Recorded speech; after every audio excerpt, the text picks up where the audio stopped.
கார்த்தி, உங்களோட இதயத்துல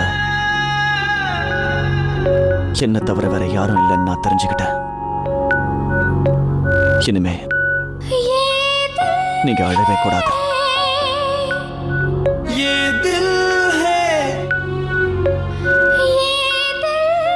எனக்கு அதிர்ஷ்டத்து மேலேயே ரொம்ப பொறாமையா இருக்குங்க.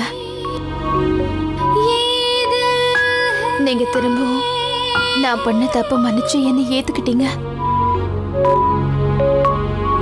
இந்த நிமிஷமே என்னோட உயிர் போனா கூட நான் அதை பத்தி கவலைப்பட மாட்டேங்க.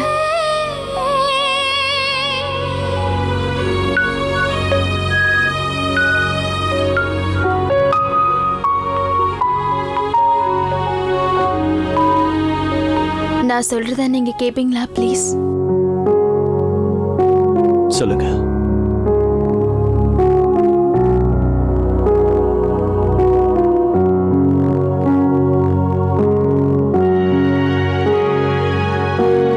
உங்க வாயால் இந்த 3 வார்த்தைய கேட்கணும். இப்ப வரைக்கும் என்கிட்ட சொல்லாமலேயே உங்க மனசுலயே வச்சிருக்கீங்க. என்னைக்காவது உங்க மனசு திறந்து சொல்லுங்க ப்ளீஸ்.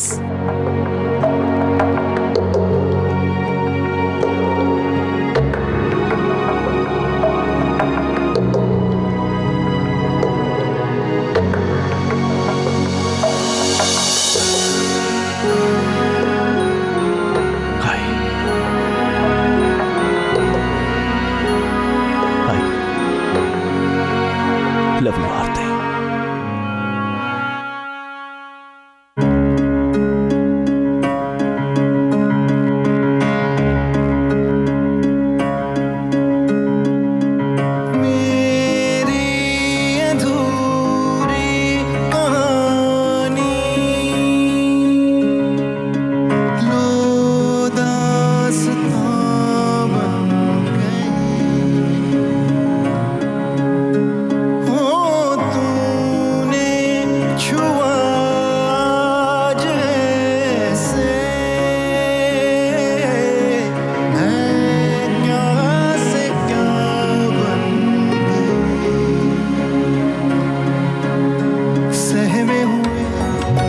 सपने मेरे हौले हौले अंगड़ाइयां ले रहे, ठहरे हुए लम्हे मेरे नई नई गहराइयां ले रहे।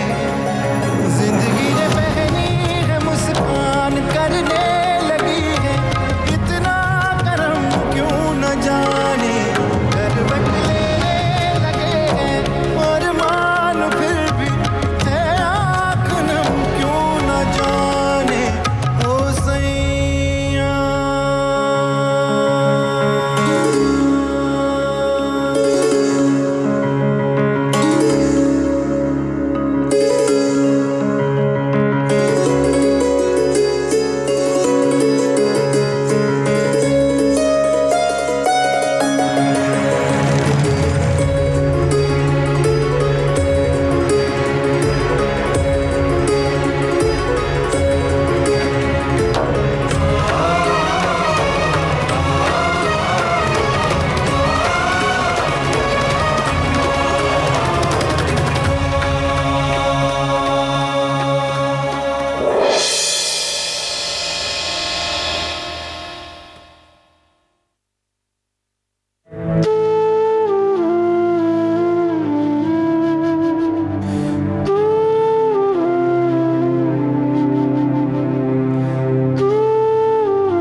பெரியம்மா, உங்களுக்கு ஒண்ணு தெரியுமா? என்னோட ஃப்ரெண்ட் சொன்னா என்னுடைய ரியல் அப்பா என் அம்மா விட்டுட்டு போயிட்டாராம். பிரசாந்த் அங்கிள் தான் என்னுடைய ரியல் அப்பாவா பெரியம்மா? சொல்லுங்க பெரியம்மா, யார் என்னோட ரியல் அப்பான்னு? நீங்க சொல்லலன்னா எனக்கு எப்படி தெரியும் என்னோட ரியல் அப்பா யாரு? ராஜேஷ் அப்பாவா இல்ல ஃப்ரெண்ட் அங்கிளா?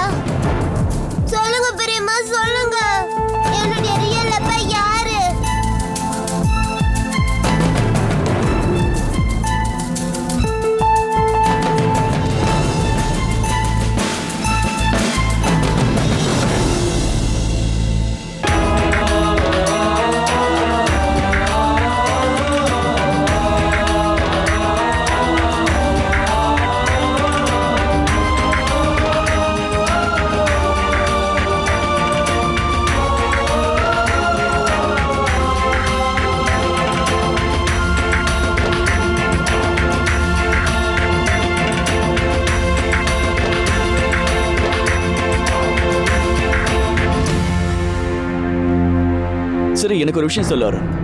உன்னோட சூப்பர் ஹீரோ சூப்பர்மேன் யாரு? நீங்க தான். Very good. ஒருவேளை உன் பேண்டோட ஜிப் ஒர்க் பண்ணலனா அந்த விஷயத்த யார்கிட்ட சொல்லுவ? உங்ககிட்ட தான்.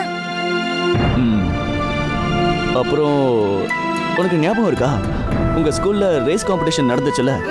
அப்ப அதுல யார் பார்ட்டிசிபேட் பண்ணாங்க, யார் ஜெயிச்சாங்க? நீங்க தானே அங்க இருந்தீங்க, அதனால தானே நானும் ஜெயிச்சேன். Very good. அப்புறம் முக்கியமான விஷயம், அம்மாவுக்கு தெரியாம உனக்கு ஐஸ்கிரீம் யார் வாங்கி கொடுப்பா? நீ மாட்டிக்கிட்டேனா உனக்கு பதிலா யார் திட்டு வாங்குவா? நீங்க தான் ஐஸ்கிரீம் வாங்கி கொடுப்பீங்க, நீங்க தான் திட்டு வாங்குவீங்க.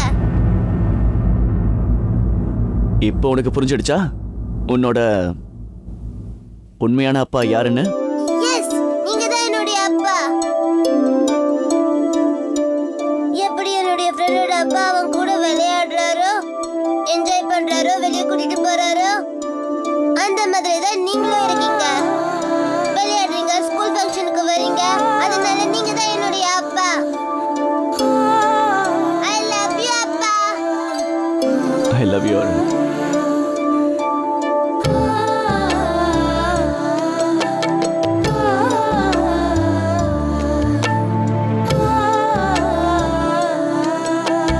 இப்ப போய் பிரியாவையும் பானுவையும் கூட்டிட்டு வரணும். நம்ம கிளம்பணும்ல? குட் பாய். சீக்கிரம் போ போ போ.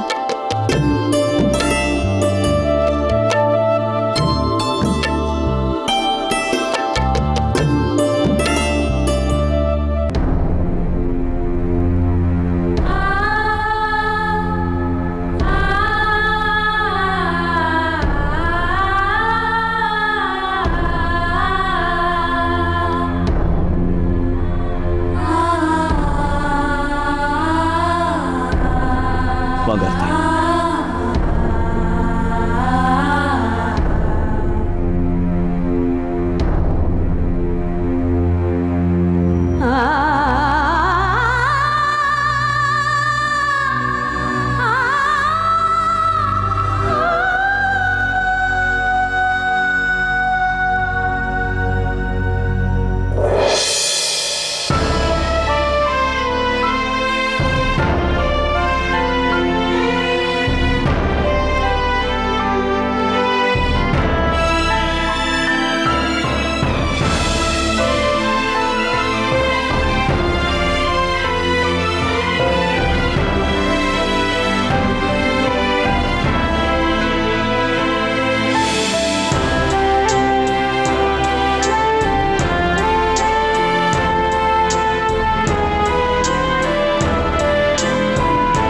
உங்க எல்லாரையும் விட்டுட்டு போறதுக்கு, இந்த வீட்டை விட்டு போறதுக்கு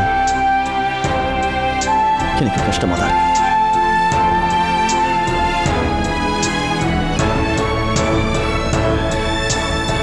அம்மா அப்பாவை விட்டுட்டோம், அவங்க மனசை காயப்படுத்திட்டோம். இங்க இருந்து போறதுல எனக்கு விருப்பம் இல்லை. அதே மாதிரி என் கடமையில இருந்தும் நான் விலக கூடாதுன்னு நினைக்கிறேன். அதனால நான் போய் தான் ஆகணும். நான் கிளம்புறேன்.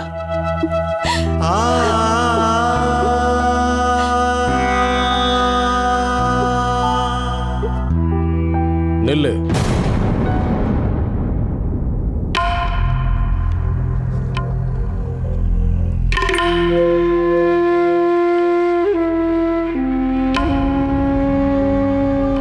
இந்த சூரஜ் பிரதாப் சிங் இந்த ஊர்லயே ரொம்ப முக்கியமான ஆள்.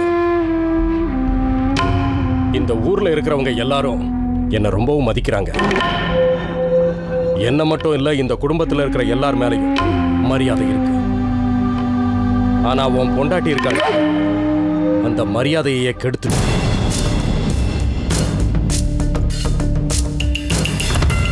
இப்போ உன்னாலையும் இந்த குடும்பம் தலை குனிஞ்சு நிக்க வேண்டியிருக்கு. இப்போ நீயும் இந்த வீட்டை விட்டு வெளியில போறதுனால ஊர்ல இருக்கிறவங்க எல்லாம் இந்த குடும்பத்தில் இருக்கிறவங்கள பார்த்து கை கொட்டி சிரிப்பாங்க. ஆஹா, நல்லா இருக்குப்பா. உன்னை பெத்த அப்பனுக்கு நல்லாவே மரியாதை வாங்கி கொடுத்து. நான் இத்தனை வருஷமா பாடுபட்டு சம்பாதிச்ச பணத்தை விட நல்ல பேரை தான் அதிகமாக சம்பாதிச்சு வச்சிருக்கேன். இப்படி சம்பாதிச்ச என்னோட பேரு யாராலையும் கெட்டு போறதுக்கு நான் ஒரு நாளும் சம்மதிக்கவே மாட்டேன். என்னை பொறுத்த வரைக்கும் எனக்கு என்னோட மானம், மரியாதை, பேரு இதுதான் ரொம்ப முக்கியம். இந்த சில காரணங்களுக்காக நான் உங்க 2 பேரையும் வீட்டை விட்டு வெளியே போக சம்மதிக்கிறேன்.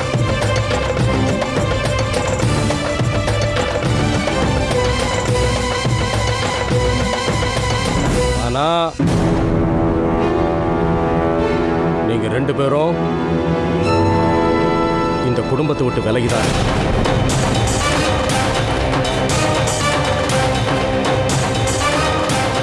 ராஜேஷ், அவனோட மனைவி, அவங்களோட குழந்தைங்க வீட்டு மாடியில் தங்கிக்குவாங்க.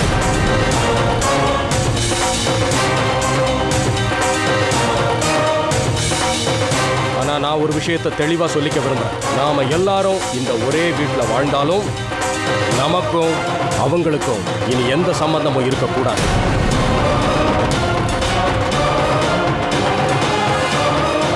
அவங்க நம்ம சந்தோஷத்துல பங்கு எடுத்துக்கவே கூடாது. அதே மாதிரி இவங்க நம்மளோட துக்கத்திலையும் இனிமே பங்கெடுத்துக்க கூடாது.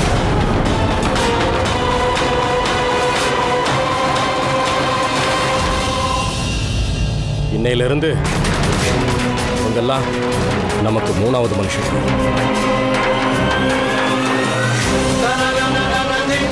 இவங்க கிட்ட இருந்து யாரும் எதையும் எதிர்பார்க்காதீங்க. அதே மாதிரி இவங்க மேல அன்பு செலுத்தாது.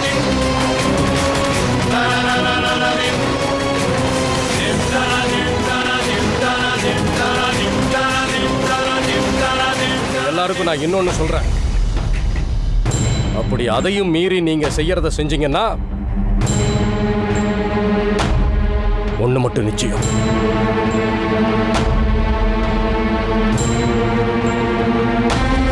அதுக்கப்புறம் இவங்களோட சேர்த்து நான் அவங்களையும் தலைமுழுக வேண்டி வரும்.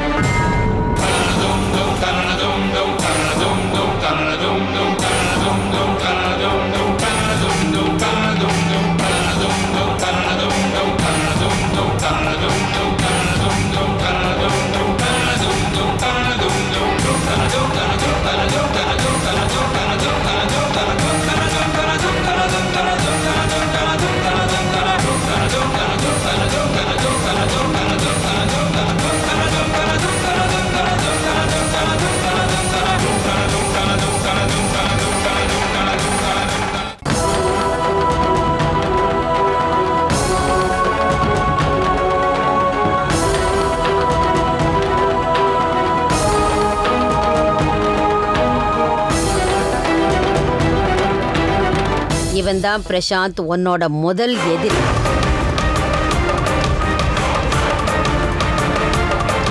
இவனால தான் உன்னோட வாழ்க்கையே திசை மாறி போயிடுச்சுன்னு சொல்றேன்.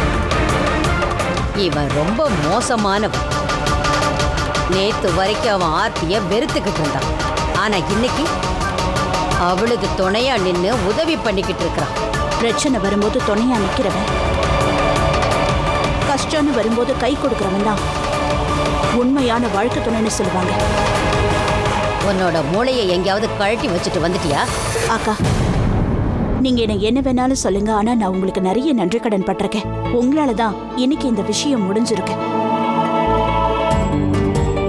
நான் இனிமே ஆர்த்தியோட வாழ்க்கையை பத்தி கவலைப்பட போறதில்ல, நிம்மதியா இருப்பேன். ஆமா, ராஜேஷோட குடும்பம் வேணா ஆர்த்தி மேல கோபமா இருக்கலாம், ஆனா ராஜேஷ் ஆர்த்தி கூட தான் இருக்காரு. நிச்சயமா அவங்க 2 பேரும் சேர்ந்து அவங்க குடும்பத்துல இருக்கிறவங்களோட கோவத்தை குறைச்சிடுவாங்க. சிதறி போன அவங்க குடும்பம் மறுபடியும் ஒண்ணு சேர்ந்துடும். பிரசாந்த், நானும் உன்னோட அப்பாவும் சேர்ந்து உனக்காக ஒரு முடிவு எடுத்திருக்கோம். நீ ரொம்ப தனிமையில இருக்கிற மாதிரி உணர்றல்ல, மிச்சம் இருக்கிற நாள்ல நீ எப்படி தனியா இருப்ப?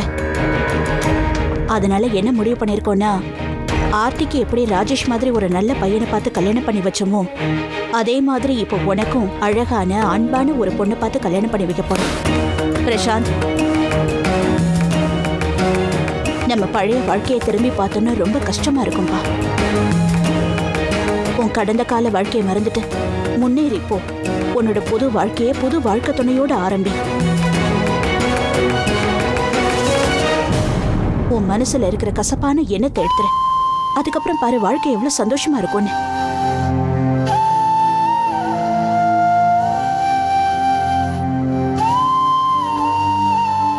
நான் ஒத்துக்கிறேன், நீயும் நிறைய பிரச்சனைகளை சந்திச்சிருக்க, அதை நான் மறுக்கல.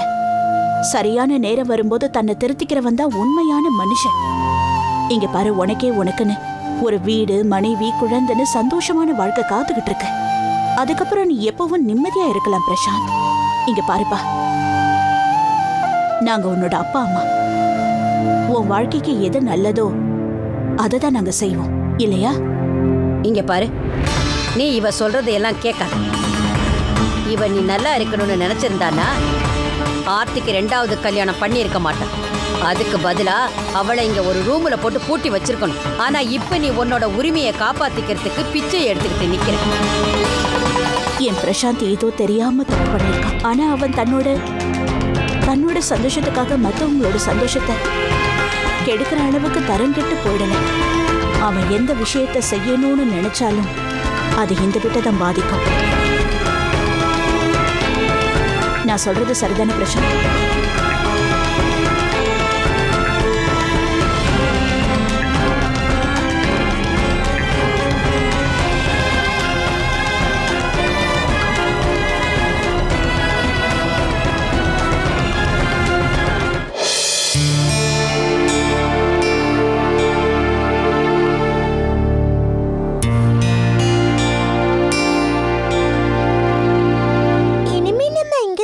போறோமா?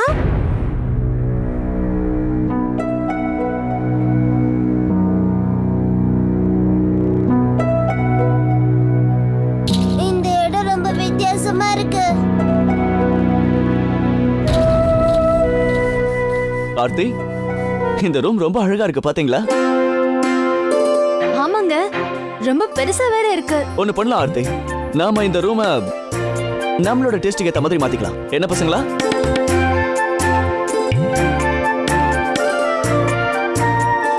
சரிதாங்க. நான் என்ன நினைக்கிறேன்னா, இந்த வால்ஸ் கூட நம்ம டேஸ்டுக்கு பெயிண்ட் பண்ணிக்கலாம். இந்த வாலை பிரியாவோட ஃபேவரட் கலர்ல பெயிண்ட் பண்ணலாம், பிங்க். அப்புறம் இந்த வால் பானுவோட ஃபேவரட் கலர், yellow. அப்புறம் இந்த வாலை கிரீன் கலர்ல பெயிண்ட் பண்ணுவோம், அருணோட ஃபேவரட் கலர். அதனால தான். என்னங்க இன்னொரு விஷயம், இந்த ஸ்டடி டேபிள் எங்க போடுறது? அட ஆமால, ஒரு நிமிஷம் இந்த பக்கம் வச்சிடலாம். பசங்களா, இந்த பக்கம் வச்சா ரொம்ப நல்லா இருக்கும்ல. இந்த பக்கம் நல்லா காத்தும் வரும். ஒரு நிமிஷம் இருங்க, ஏதோ வந்துடும். ரொம்ப அழகான அடக்கமான ஸ்டடி டேபிள இப்ப நாம இங்க வச்சிட போறோம். எப்படி இருக்கு? சூப்பருங்க, இந்த ஐடியா ரொம்ப நல்லா இருக்கு. இப்படி இருந்தா குழந்தைங்களுக்கு போர் அடிக்காது. அங்க பாருங்களேன், ரோடு தெரியுது. இங்க இருந்து எல்லாமே நல்லா தெரியுது. அங்க பாருங்களேன். அருண், இங்க வந்து அங்க பாரு. ஆனா என்னங்க, நம்ம குழந்தைங்க எங்க விளையாடுவாங்க? ஆர்த்தி, இங்க பாருங்க. இங்கதான் இவ்வளவு பெரிய இடம் இருக்குல்ல, இங்க விளையாடட்டும். ஆர்த்தி, இங்க விளையாடினா நீங்க கூட என்ன பிடிக்கவே முடியாது. என்ன பேசுறீங்க? என்னால உங்களை பிடிக்க முடியாதா? நான் உங்களை ஒரு செகண்ட்ல பிடிச்சிருவேன் பாருங்க. அதையும் பார்க்கலாம், வாங்க பிடிங்க. வாங்க பிடிங்க.